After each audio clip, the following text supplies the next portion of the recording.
at Minerva. I hope you're all having a wonderful week. And today I'm going to share a make for a children's garment. So it's this dress right here.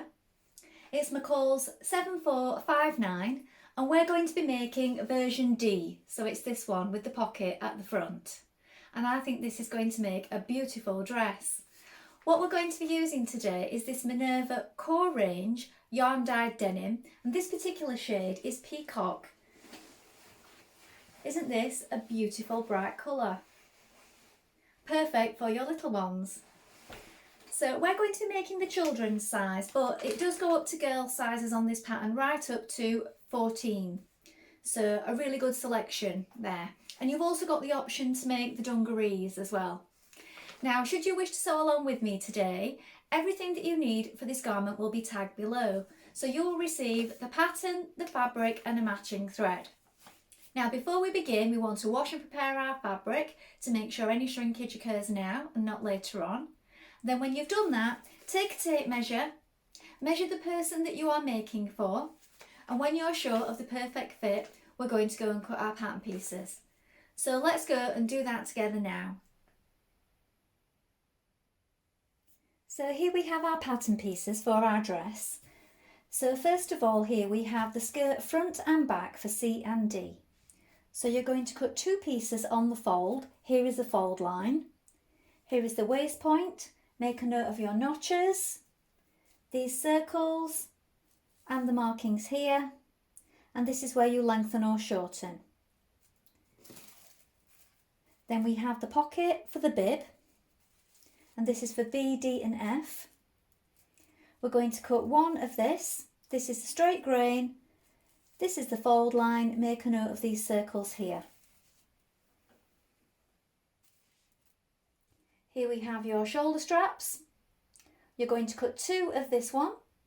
Here is the fold line. The straight grain, make a note of the circles and these crosses here. Here we have the bib front for A, D and E. You're going to cut two on the fold. Here is your fold line. Make a note of these markings here for buttonhole, button placement. Make a note of the notches. Here we have the bib back for A, D and E. Again, you're going to cut two pieces on the fold and this is the fold line here. Make a note of the circles. Here we have the waistband. Make a note of your markings, your circles, your notches, your centre back point, the button and buttonhole placement. This one you're going to cut two pieces in fabric and one piece in interfacing. Now we're ready to begin making our dress. So first of all, you want to wind half of your thread onto your machine spool and check your machine needle. Now, because we're using denim today, I'm using a denim needle and it's a size 90. You may wish to test this on a piece of scrap fabric before you begin. Now, when you've done that, we're going to start on our pocket for our bib first of all. So you're going to take this pocket piece, make sure that you've marked this line in here. And what we're going to do is we're going to do a line of stitching around this corner, a straight stitch, and around this corner also. So about 1 centimetre to 1.2 just inside. What we're going to do with that is we're going to pull on it and it's going to help us press this nice curve on the pocket. So we're going to stitch that in first of all. Another thing you might want to do before we begin is to take your waistband and fuse your interfacing to one of the sides. Let's do that now. So with a long straight stitch, we're going to stitch around this corner. We're going to start about here. So we're inside the seam.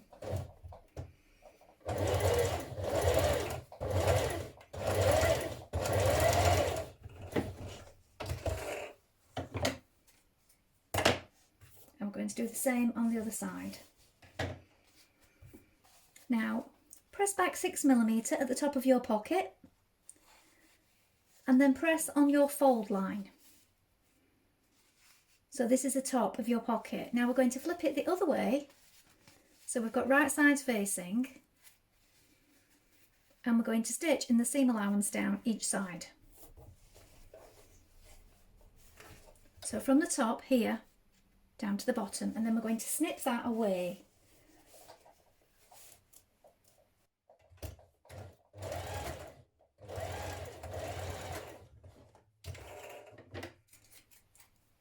So we can just trim away some of this excess so we get a nice crisp edge on the other side. Do the same at this side. Now we can turn this through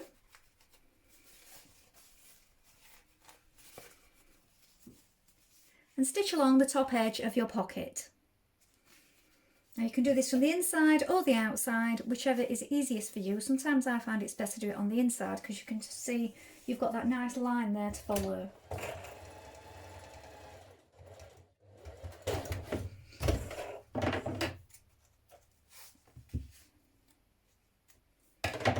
Now we're going to pull on these stitches that we've created to help this curve.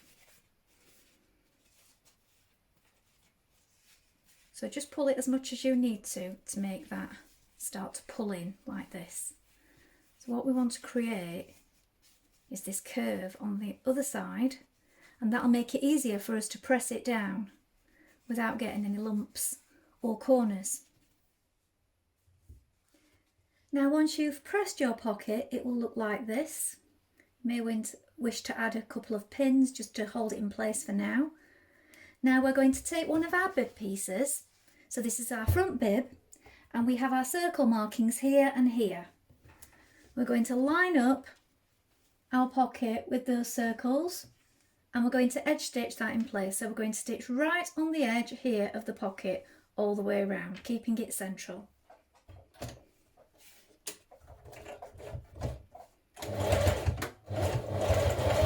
So it's always best to back tack a few times at the corners here of your pocket where it will get more stress.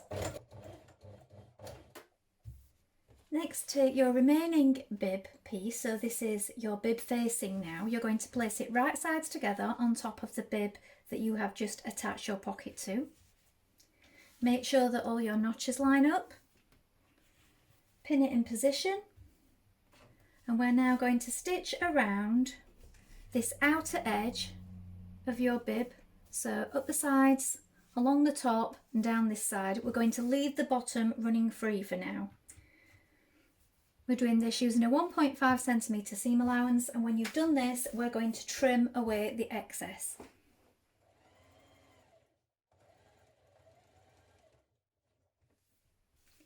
Now turn your bib the right way around.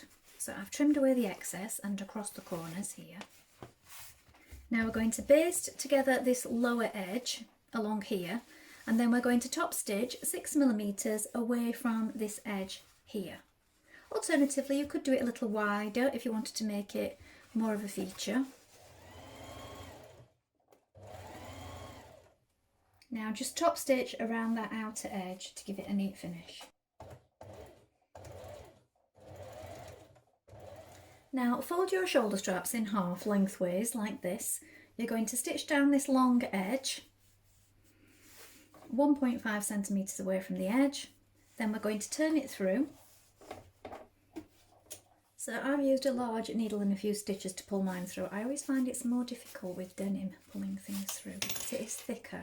So just take your time and ease it through. There we are. Baste the edge that you've not stitched together along here. Press your straps and then place them on one of your back bib sections, matching the circles here and here. We're now going to stitch across here to baste them in place. I've just pinned mine before I begin.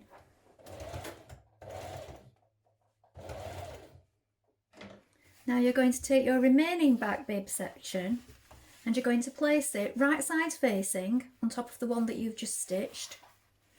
Pin it in place, and we're going to stitch all the way around this outer edge, again leaving the bottom running free.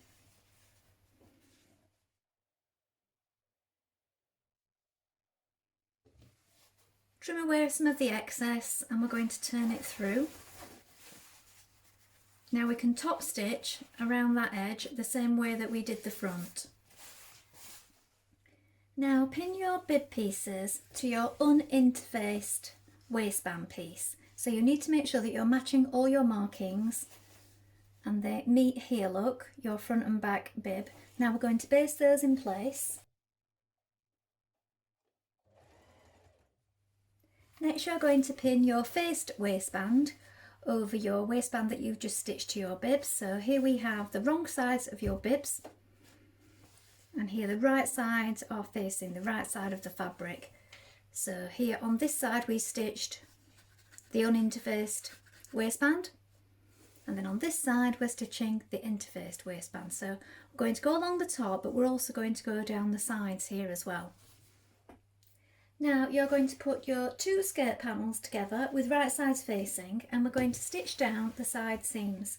So you want to pin it down the side, but on the left side where your circle is here, we're going to reinforce, back tack and stitch down to the bottom. We're leaving this opening just here. Now pin your zip in position. So as you can see, you have the seam allowance at the top where the top of the zip is, and you're pinning it right up to your teeth. So you want your pins lying this way so that you can get in close with your zipper foot. Change to your zipper foot, and we're going to stitch down this side first of all. Now this side is going to lap over by 3mm. So what I find it's best to do is if you pin it, so position it so that it's lapping over and covering your zip.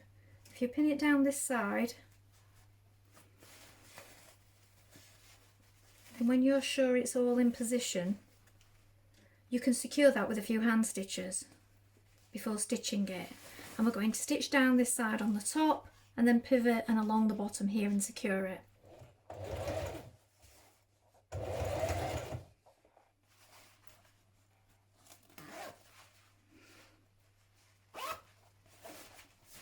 Now you're going to gather the upper edge of your skirt. Now I would do 2 rows of gathering stitches because it works better. And also I would do a line at the front, stopping at the side seam, and then another line. Leave your threads running free, and do the same on the back. It's just easier to get your gathers even if you do it in shorter areas rather than all the way around the skirt. Now adjust your gathers now to fit your waistband. Now I find it's best if you pull them from each side. So I've got my 2 threads here and I've worked them towards the centre, and then I've gone to this side and I've pulled it and I've worked them towards the centre, and then you can even them up and check them against your waistband. You can always let a little bit out if you've pulled it too much, and then do the same on the back. Now pin your waistband to your skirt. Now you can be adjusting these gathers as you go if you find that you've got too many in one place. I've got hardly any there, look, and you can just adjust them a little as you go. Make sure it's even. Make sure that this side point here where these 2 bibs meet is at your side seam, and carry on pinning it around. When we've done that, we're going to stitch that in place.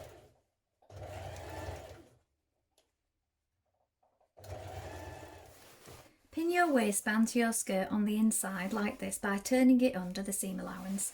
Then you're going to slip stitch that in place, and we do this ready to top stitch it. Now if you don't wish to top stitch your band at this point, maybe you feel your machine might not handle it with the layers of denim, or maybe you just prefer the look without. If you just prefer the look of the band as it is, you can leave it.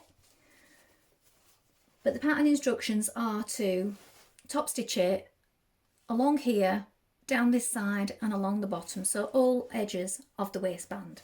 So that's up to you whether you do that. If you're choosing not to, make sure that you hand stitch this down neatly on the inside rather than just slip stitching it.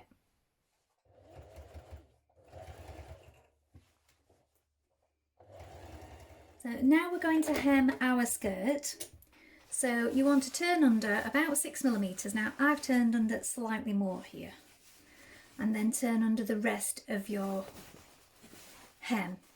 Now you may want to check it on the person that you're making it for first of all, to check that the length is correct, but there is a 3.2cm hem allowed.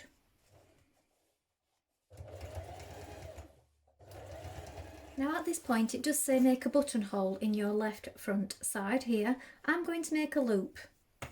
Now I did find this very thick when I was top stitching because we've got a lot of layers here and we have used a denim.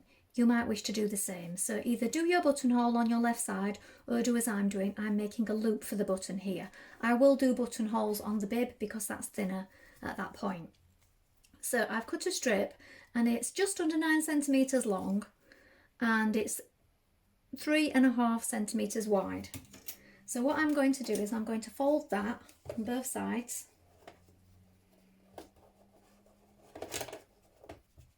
And I'm going to stitch it down the middle.